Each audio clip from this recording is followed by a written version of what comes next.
everybody having a good Ropecon? Maybe? I'm having a good Ropecon. Thank you for coming.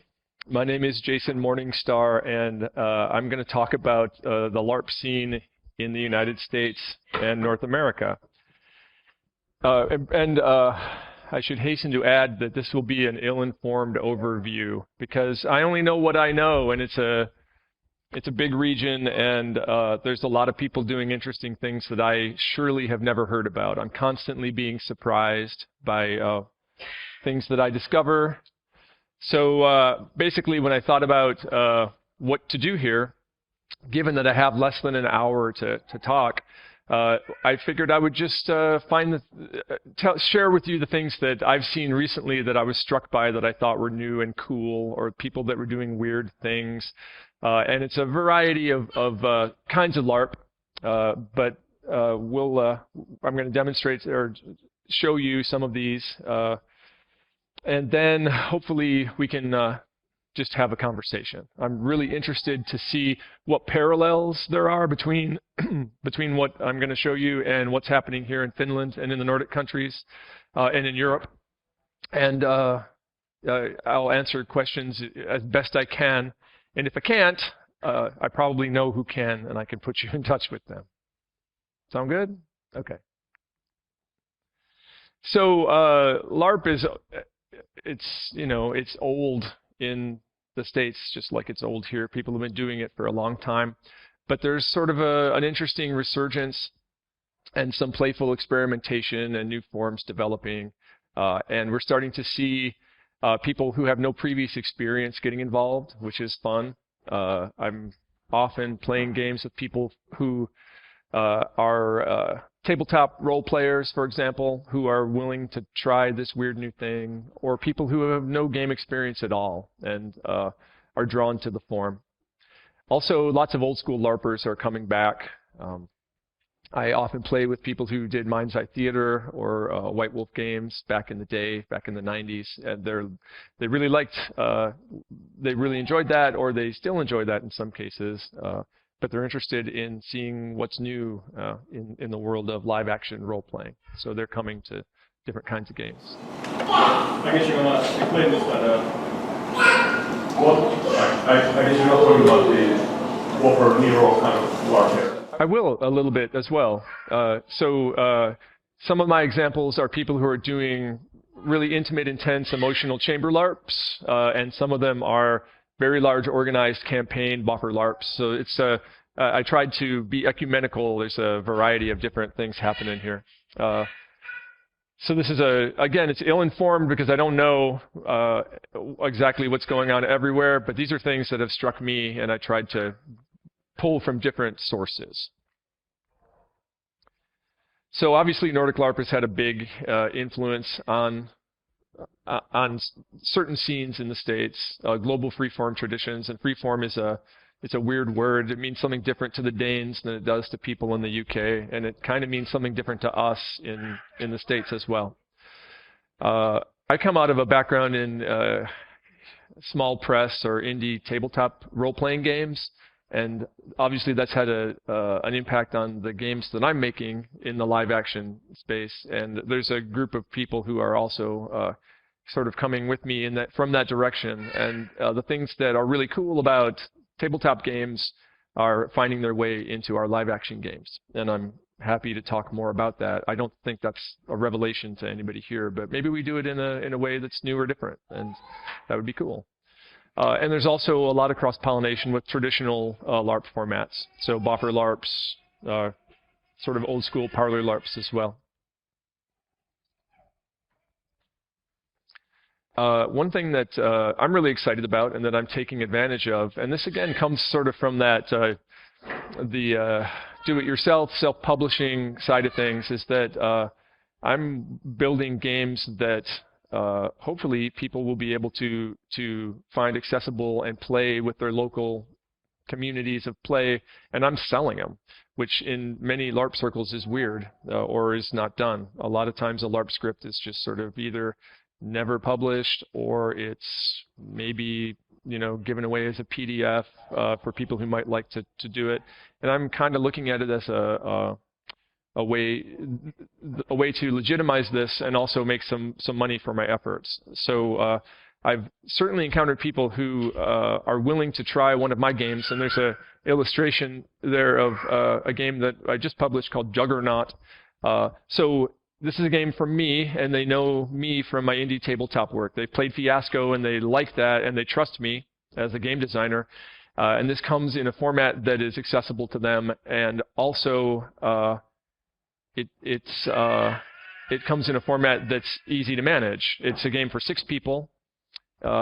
You can play it in an evening. It takes about 2 hours to play, and so there's a very low barrier to entry. There's a high amount of metagame to it, so that people who are comfortable playing around a table don't have a really huge leap to standing up and waving their arms around. So it turns out to be a pretty accessible format, and if you pay $8 for it, then it has intrinsic value to you, and that's dumb, but that's actually a thing, at least in the States. So if you give it away for free, sometimes it is considered valueless and you won't pay as much attention to it. But if you invest in it, then you're going to play it and run it and show it to people.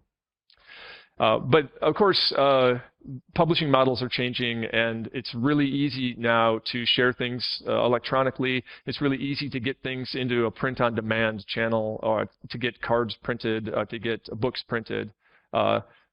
Both in the States and here. I'm not sure what the card situation is here, whether it's possible or easy to get print-on-demand playing cards, and I'm anxious to find out. But certainly services like Lulu can print books, and that's a good way to share stuff as well. Also, organized events that are built on a profit model are things that happen, at least in the States. I suspect a lot of things here are designs to break even or are organized by nonprofits, and that happens too. Okay, so now I'm going to just talk about some specific places or things that are going on that I've been struck by that I think are really interesting. So Portland, Oregon, on the west coast of the United States, is a city that, for reasons I can't quite explain, has become a real nexus for really interesting live-action play. There's a lot of LARPing happening there, and they're doing really interesting things as a community. It's a bunch of young people who are organizing festivals. They have monthly and sometimes weekly meetups around specific themes. So they have a female-only space that they run games in. They have a night for queers, and they have a pretty robust design mentoring program, so that people who are making these games are teaching other people how to make them, and it becomes an engine of new material. I'll share these slides later too, so I put URLs on all these as best I could if you want to check these folks out, but these slides will be available later too. So Portland, it's so interesting to me to see some of the stuff that they're doing, and the thing that is most striking is that they have a very strong community emphasis on inclusivity. So they're looking at multiple communities, they're looking at marginalized communities and saying, come play with us. We're specifically inviting you to come play with us. And they're very much interested in playing in ways that are safe, respectful, and ultimately engaging. It's striking to me because in a lot of places, those are things that are talked about and maybe actualized but aren't central. And these guys in Portland, they're really into that stuff, and to see it in place is inspiring. So they have events like the Big Feel. There's a photo from a sign from the Big Feel, which is specifically about games that have heavy emotional content and that are about deep engagement. And they've run that twice, I think, and they're going to continue with that. Here's another one. This is LARP House. And LARP House is in Minneapolis, Minnesota, sort of in the upper middle of the country. And LARP House has monthly events. They run lots of other people's games. They have run a bunch of my games, which I'm grateful for. and they are really interested in promoting new work, and they're also generating new work. They've actually created a format called the LARP Jam, which is designed to generate new short-form parlor LARPs in-house, basically. And it's a methodology that can be repeated, and I'm really anxious for them to finish it because I've played it and it works very well, and I think it could be iterated really broadly. Lots of people will find the LARP Jam format useful, and it's a project that they're being very precise with. They want it to be perfect rather than wanting it to be done. And I would prefer that it be done. They want it to be perfect, so it's not really available yet. But keep your eye out for it, and certainly I will be shouting it to the heavens when they finally release LARP Jam, because it's a really good format, and I think it's accessible to lots of people. So you could take it into an environment where people don't really know what LARP is, and after 4 hours, they've actually made a game that they can then play, which is pretty cool. And the games that they're running, I think they do a really good job of focusing on quality, and I've been impressed with their work. So, what kind of quality? What kind of games? Sure. These guys are doing short form parlor LARPs. So their focus is on games they can play in a day or in an evening, and anywhere from 6 to 20 people. That kind of space. It's like a story-driven or mechanics-driven or character-driven meta techniques. Could you describe them a little bit? Sure. I think that they're voraciously exploring whatever they can get their hands on. So I know that they've played games from the Jeep form tradition. They're playing sort of freeform games. I don't know if they played any games that have emerged out of Festival. Maybe they have, and certainly some indigenous American stuff in that space too. And it might be better to talk to them directly about, or to look at their website about the games that they've played recently. The ones I'm most aware of are the ones that I've written, so that's not a good sample. So MetaTopia it's a convention, and it's a fairly small convention that's specifically interested in game design. And it's noteworthy, I think, because it's bringing together people from a variety of communities, all of whom care about analog game design and some digital design, but that's not really the focus. So people who are making board and card games are meeting with people who are making tabletop role-playing games and people who are making live-action games and LARPs, and sort of cross-pollinating, getting together and discussing. There are panel talks, there are organized playtest sessions, and it's becoming a really important focal point in the analog design community. It takes place in New Jersey, right outside of New York City, which makes it very easy for you guys to get to if you are so inclined. It's a unique gathering in the States. There are game design events focused specifically on board games, but this is the only one I know of that's very diverse in the kinds of people it draws, and that is really interested in all forms of analog game design. I find it very useful personally because I get to bump into people from who are thinking about things very differently than myself. If I'm in a room full of LARP writes or a room full of tabletop game designers, they're thinking about problems in very specific ways. But if I've got a LARP write, a tabletop game designer, and a card game designer, then they're thinking about things in very different ways. And if I present a problem to them, they're going to give me feedback with different ideas, sometimes contradictory, sometimes very eye-opening. So I like MetaTopia. It's a great convention for thinking about and processing the design pieces of this. The same people who run that run an event called Dreamation in the same place. So MetaTopia is in October, Dreamation is in February, early in the year. And Dreamation is a great place to play new games. Lots of people come to show off their new LARPs. We recently ran a LARP contest to design very short LARPs that met a specific need, which I'll talk about later, and they were all premiered at Dreamation. So another good event to attend. If you're thinking about coming to see what's going on in the States firsthand, Dreamation and MetaTopia are good events to consider. There's an event in Los Angeles, California called WeirdCon, and WeirdCon calls itself a storytelling convention. They bring together people who are doing live-action role-playing, traditional storytellers, and also people from the transmedia community. Since it's in Los Angeles, there's a lot of, for whatever reason, associated with media and television and film, there's a big transmedia community there, and they also come to WeirdCon. And that's this is the only place I know where those people regularly show up. So that's noteworthy.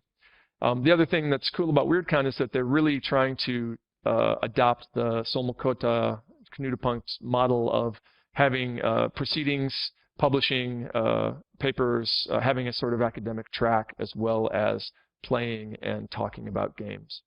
So every year WeirdCon produces a book that has both more rigorous academic articles and then sort of less rigorous, just sort of commentary articles as well. And I'm glad they're doing that, and I would love to see more of that. I've contributed to it, and I will again, I'm sure, at some point in the future. So WeirdCon, also a good excuse to go to Los Angeles. This is another event. This is kind of event heavy, since these are this is where we get together. I'm amazed when I talk to people here about monthly gatherings, or having events that are recurring on a really regular and short schedule, and we don't have a lot of that. There are pretty much every major city is going to have like a vampire LARP that meets monthly. That's about it.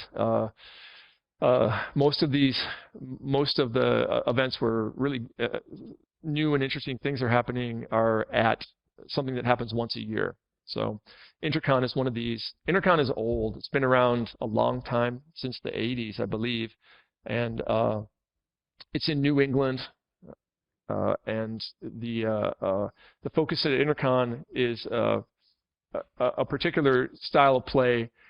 At Intercon, you get in games months in advance and then have a dialogue with the game masters or the people running the game. So you get your character, and the characters are often quite elaborate. You have an opportunity to spend some time with costuming and making the presentation as exciting and interesting as the game itself. So these Intercon games will run for only, like 6 to 8 hours, or maybe even 4 hours. But they're often elaborately costumed and intricately plotted. And there's sort of an Intercon way of making a LARP that is very popular. And at the same time, they're starting to come into contact with other forms. So people coming back from Festival or from Solmukota are going to Intercon and saying, hey, there's these other ways to play. Isn't this cool? Look at these meta techniques that we're bringing back to show you. And Intercon is slowly adjusting to those forms, or incorporating them, or in some cases rejecting them. And that's an interesting, I think it's an interesting case study in how these cultures interact. I've not been to Intercon. I know it's big and important in our scene, which is why I mentioned it, but I can't speak knowledgeably about it because I haven't attended it. I have attended Sandcon. I helped organize this. It's a house con, so we, two friends of mine and I, Lizzie Stark and James Stewart, decided that we really wanted to have a LARP-centric event. So we rented an enormous house on a beach in New Jersey and invited, I think, about 60 people that we knew to come and play with us. And what was cool about Sandcon was that because we were curating this event, we decided who got to come. And what we did was made sure that we were inviting people from lots of disparate communities. So we had people from Intercon, and we had people from traditional local LARPs, and we had people who were into crazy, experimental freeform things, and we put them all in a house for a weekend together, specifically with the idea of sort of breaking down issues of identity politics, making new friends across these parallel cultures that really weren't talking to each other, and having a good time. And I think we succeeded. We had our first one last year. We'll have another one this fall. This is an event where we decide who gets to come. We curate it, and we make sure that it's a broad range of people from different LARP traditions. If you want to come, get in touch, because we would love to have you. And I would welcome that. We've had some folks in the first year. We had several folks from Europe and a guy from Australia as well. So you would not be alone among all the dumb Americans. Sure. Do you have any? Oh, there we go. Hello. Yeah. Yeah. Do you have any tips on how to, based on this Sandcon, do you have any tips on how to improve, for example, the inter-social group communication in our Ropecon and so on? Yeah, I'm amazed at how. Yeah, lock the doors, keep them in. No, I mean that's essentially what we did, right? We put lots of people together and made them play games together, which is a wonderful way of social leveling and community building, and so far it's been very successful. I don't know that you have those kinds of problems here. Maybe you do, and maybe I'm naive, but it really seems like many of the people I've met have been open to lots of different kinds of play and lots of different kinds of games in a way that in the States we don't always see. We don't necessarily have a lot of enthusiastic omnivores. We've got people who are super into boffer LARP, and that's what they love, and they're not gonna try a parlor LARP or some freeform, because why would they? They've got boffer LARP. So, and the opposite is also true. Yeah, you're probably correct that we have a lot of interaction here, but still, any tips on how to improve on that? It's a personal interest of mine. Sure. Yeah. Well, I think this was a very successful model, and I would encourage you to do the same thing. Find a play space, invite people from different communities with the specific goal of playing together, because there's nothing like playing with people, right, to build those connections. And maybe some of them won't come back. It's maybe it's not for everybody, but the social piece of it, I think, is very effective. So that would be my advice. Thanks. Sandcon. All right, so Dystopia Rising is a really interesting model. All the stuff I've been talking about up until this point has really been kind of short form, small games, parlor LARPs, freeform. Dystopia Rising is a massive event with hundreds of players and 12 locations across the continent in the United States and Canada. It is a sort of a hybrid boffer LARP. It has a very deep backstory, very dystopia characters, lots of opportunities for faction play and political play, but at the same time, it's a dystopia where there are ravenous zombies that you're shooting with Nerf guns, and you're beating people with boffers. So it's an interesting synthesis of old and new, and it's apparently a very successful business model because people love Dystopia Rising, and they have a huge player base that's growing all the time, and they're doing great. New Dystopia Rising chapters are opening all the time, and people really like it. So I know people who play DR who are not interested in the boffer aspect of it. They don't want to shoot people with Nerf guns, and they don't want to hit people with foam swords. And the game is sort of rich enough that there's interesting things to do other than that. And in fact, they actively accommodate that. There are tools within the game that allow you to identify as somebody who's a non-combatant, that is just not to be harassed. So when the zombies come, they leave you alone to work on your television cult or whatever your thing is, and those people get as much joy out of it as the the ones who just want to shoot zombies in the face. So that's a model of a larger game that's happening. It's like very new thing, right?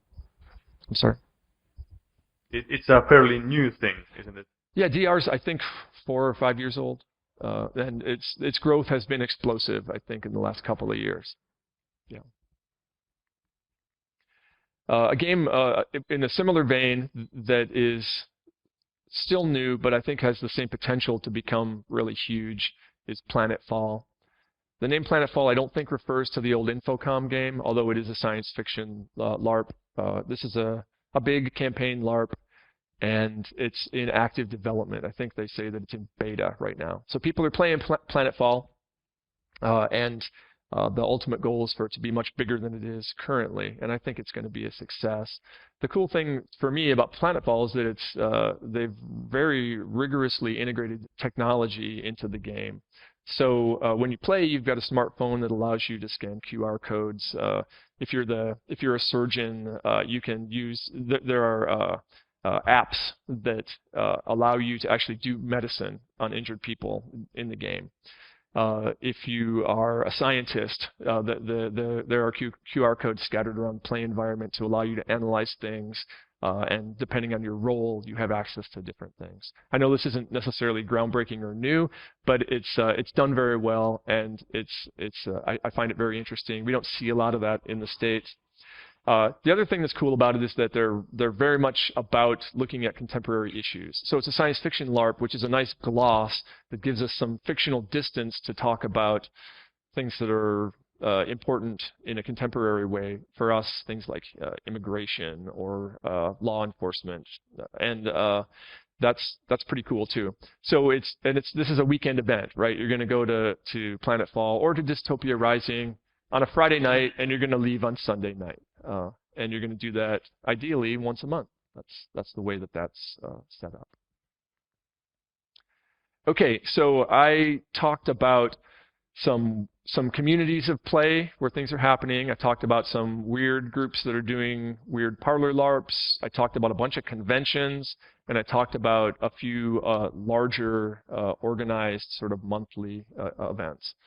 I tried to include a little bit of a variety of things, but I'm anxious to hear what you guys have to think or what questions you have about these events or other things that are going on. So let's use the ball, and and you'll keep track of time, right? You're going to tell me when we're good. Okay. So here's a question back here. I'm going to throw it. Yes. Just about you started with saying that some old geezers are coming back and new people haven't done anything. How about in Finland? There's always this conversation that we have more female LARPers than male LARPers, and we have also the age group. I think now it's more 25 to 35 or something. But in the States, what's your opinion on what kind of people are there differences in the different kinds of games they are playing according to their age groups or their experiences or something like that? Sure. Yeah. One of the barriers to entry, particularly for games like Dystopia Rising, is that it's fairly expensive. It's not an inexpensive activity. There's a cost associated with transportation to get to these events. The one in Texas is way out in the middle of nowhere, so you have to have a car or share a ride with somebody. And then there's costuming and fees to get into the event itself. So that's self-selecting, right? It's probably more of a challenge if you were still in high school to participate in those, although lots of kids do, but it's more of a struggle for them. So one thing that I've seen, or that I note with pretty much all of these, are sort of post-college kinds of ages, so mid to late 20s, 30s kinds of folks that are the core participants here. That's some places skew younger or older. In the Portland scene is pretty young. All those people that are putting on the big feel and all these weird, queer-centered game nights and all these things, they're pretty young. That many of them are sort of college age or around there. Does that answer your question? Okay. And in terms of gender, that varies a lot. I don't think I would just. I'm sort of thinking about it in my own head. It seems like in LARP in particular, it's pretty even. I don't think that we have. There's certainly not a noticeable preponderance of women or men. How about way in the back? Awesome throw. So you used Freeform quite many times. Can you elaborate a bit what it actually means? Sure. Yeah, I can't. So that's a bad term of art that means different things in different communities. So there's Danish Freeform, which means a specific thing related to sort of the festival scenario format, which is sort of semi-live, right? It's a structured game, but you're going to get up and wave your arms around. In the States, what we're really usually talking about are games that are very focused for a small group of people that are going to be resolved in between 2 and 4 hours, and that are using a lot of meta techniques that value metagame over immersion. And when I say freeform, that's sort of my reflexive definition. That's really what I'm talking about, and that's the kind of games I'm making. So, do you have story-driven, drama-based LARPs? We do. Are you thinking about things that are taking? Give me an example. Well, where there's no scripted bufferings or things like that. Yeah, those are certainly in my community. And please remember that this is only what I know, and I don't know anything. Those are that's the kind of thing that you'll see less of. Yeah. And I think there's a lot of opportunity for bringing that into our scene or scenes. Yeah, I think many of us here think American LARPing mostly just being buffering. So. Oh yeah, and I think that's untrue, right? Hopefully I demonstrated that there's a lot of people very much interested in drama, interested in games that are very internal and that are operating on different formats. And there's also a voracious interest in playing other things from other places too. Thank you. Sure. Here's a question. How about over here? I like to see these long tosses. That's why I'm. So what are the typical meta techniques that you use in American Freeform? Sure, that's a great question. I know that I have a sort of a systematized set of meta techniques related to safety that I always put in my games. We use cut and break. One of the techniques that I always have in my games is the door is always open, right? So that you're free to leave. You're not going to mess anything up. And this again is explicitly related to safety. Some of the games rely on some sort of tabletop components. I have a game called The Climb, and in The Climb, halfway through the game, the players split up, and the players who get to ascend the peak, instead of being left behind, which is the sort of point of contention of the game, the mountaineers who go to the summit, they leave the play space and essentially become game masters for the other players and have some sort of mechanical bits that they manipulate and then report back via radio what's happening. And so when they leave the play space, their role changes in the game and becomes entirely metagame. And there are a lot of games that do that, influenced sort of by indie tabletop. I could give you other examples if you wanted, but maybe that helps answer your question. I know people are paying close attention to what's happening in Europe and stealing vigorously from things we see. So like very often you'll see a meta technique in a game. Like in the LARPs from the Factory book out of Sweden. It's Norway. I apologize. Sorry, Norwegians. But there'll be an interesting meta technique for communication that then gets just stolen. Yeah. Also curious if there is like something very typically American, maybe something we can steal from you and take here. The thing that I mean, sort of from my point of view, the thing that might be theft worthy would be this our de-emphasis of immersion. And again, this is coming. I'm speaking now as a game designer, the things that I'm interested in, rather than speaking for all of America. But often I find there's a disconnect when I talk to people who really value like 360-degree immersion, which I don't care about at all. I'm not interested in that. If I'm playing a game and I need to use the toilet, I just want to say, guys, let's take a break. I need to use the toilet. And I don't find that damages the experience in any way. And I'm writing games specifically where that's not going to be harmful. So that might be worth another conversation. But that's sort of where I'm coming from, and I think that's maybe something that would be interesting to look at. All right, throw that microphone here. Awesome.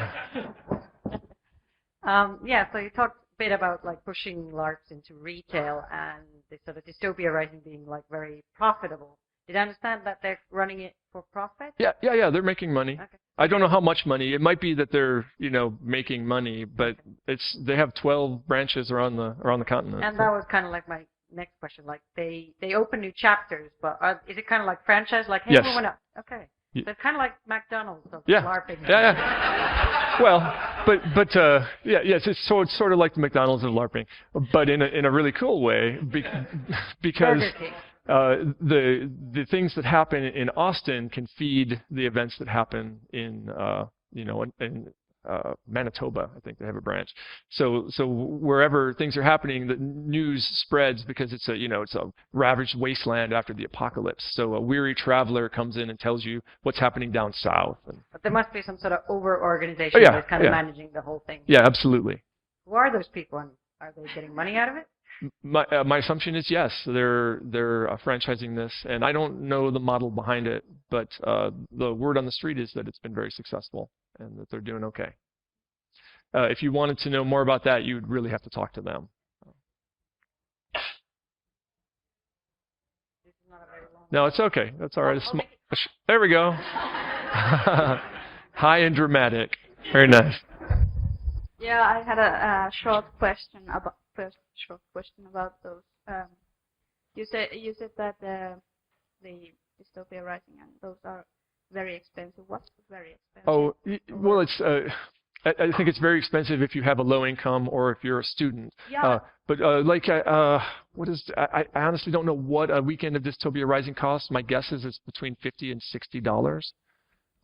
Okay, so not that expensive. All right. Yeah, I was thinking of the view from northern Finland where we have weekend LARPs, and those usually cost somewhere around 20 euros. Oh yeah. Not that expensive. But my real question was that what I have heard from American LARPs, and this might make me sound stupid, but they have lots of rules about how to interact and lots of metagame rules, like for example that example you told about the going to the bathroom. Mm. That sounded absurd for me because I have never been to a LARP where you couldn't just say in character that I'm going to the bathroom. It was a bad example. Yeah. So how much is the emphasis on the rules and metagame in America? Because I'm from northern Finland, and we have the emphasis is highly on the storytelling aspect and improvisation and getting into character. We have just a couple of rules. Okay, that's a great question, and here's a better example of the sort of de-emphasis of immersion. I might so we're playing a scene, right? You and I might say, I really need you to be more aggressive, right? So I'm just telling you what I need out of character, and then we continue playing. Rather than finding a way to do that in character, I'll just tell you. Yes. So the bathroom one is a bad example. Yeah, so the problem here would be, as a Northern Finland LARPer, I would be like, your character just told my character, I need you to be more aggressive, and I would start thinking, why would your character say that to my character? if you would No, say very sure. No. off game, could you be a little more aggressive? Exactly. Then I would understand what you just Exactly. meant. Or I would say, Anna, I need you to be more aggressive to me, Jason. And then we keep playing. Yeah, there are ways to signal that, right? Yeah. But you asked about the I'm backing away because I'm scared. So That's me being aggressive. Thank you. Okay, so briefly, I think that we value these things in the same ways, or at least with the same intensity, but in very different ways. So I'm all about characterization and getting to drama and letting the rules take care of themselves. And there are very few rules for interaction, certainly in the games that I write. There are rules for keeping the players safe and maintaining a sort of respectful space, but that's kind of it. I'd love to talk to you more about that later. Maybe after this we could talk. It's a bigger topic, and I don't want you to get I have a feeling that your impression is that American LARPs are very formalized and litigious, and they're all about sort of playing a tabletop role-playing game while we're standing up, which is not accurate, and it's very difficult for me to articulate the ways in which it is not accurate. Here's a quick question. How often does that happen? That sort of meta talk about? It's very rare. It's very rare. And for example, the use of cut and break as safety techniques is very uncommon. But the fact that I articulate that at the beginning of the game helps communicate that we're playing in a safer way, and I think that that's very helpful. Yeah. I believe that. Sounds pretty similar to Finnish LARP, actually. Cool, that's great. Yeah. Love to hear it. There's also, we have division, there's the regular LARPs, and there's the movement about 360 and yeah, so sure. Full immersion LARP. So most of the LARPs have these same similar met techniques. I have time for maybe 2 more questions. Here's one over here. You look like you're ready. How does it work? Fine. I'm not sure whether my question is even relevant since I'm not from Finland or even from Northern Europe, but I'm curious, how does it work in America? Are there any attempts of reaching out to people who aren't gamers at all, who aren't even board games gamers, but they're just interested in other stuff? Does it happen that LARPs are part of events of festivals or, I don't know, meetings or theatrical stuff? Just reach out to them and to show them how it works. Because we tried to do this, and it kind of works like urban games, for example. You know, running around cities and collecting hints. And it's usually very simple, but in this way we managed to convince some people to join us, and it was interesting. And I had this feeling that in the United States, LARPing is maybe not very isolated, but it's always possible to join. But you have to know that it happens in the first place, and you have to be convinced in a way, so you don't have this feeling as some kind of closed circle of people who are into it and know how it works, and it's so very difficult.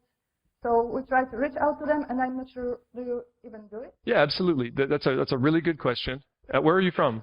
I'm from Poland. Okay, I was just in Poland 2 weeks ago. I was at PyRCon. Where exactly? I was in Poznania, PyRCon. Anyway, Yep. we'll talk later. But so the idea of outreach to non-gamers or other communities, or using LARP in ways other than as sort of pure entertainment in a self-indulgent way is starting to become a thing, but it's not really too much of a thing yet. The people in Portland would be a good example of that. They have a community that's very much about recruiting new people. Yeah. Only one case. Exactly, and it is one case, and I don't know of anybody else who is as enthusiastic about that as those guys. We're starting to see more of that, and it's certainly exciting, but not much. You really do. You're certainly people are always welcome, but they have to make that effort, and it's usually through the pulling of a friend, right? Yeah. And that's just the way it is in the States right now. Thank you. Yep. All right, that's all the time I have. Thank you very much for listening. If you can grab me, I'm glad to talk about this more for the rest of my time here. Thank you very much.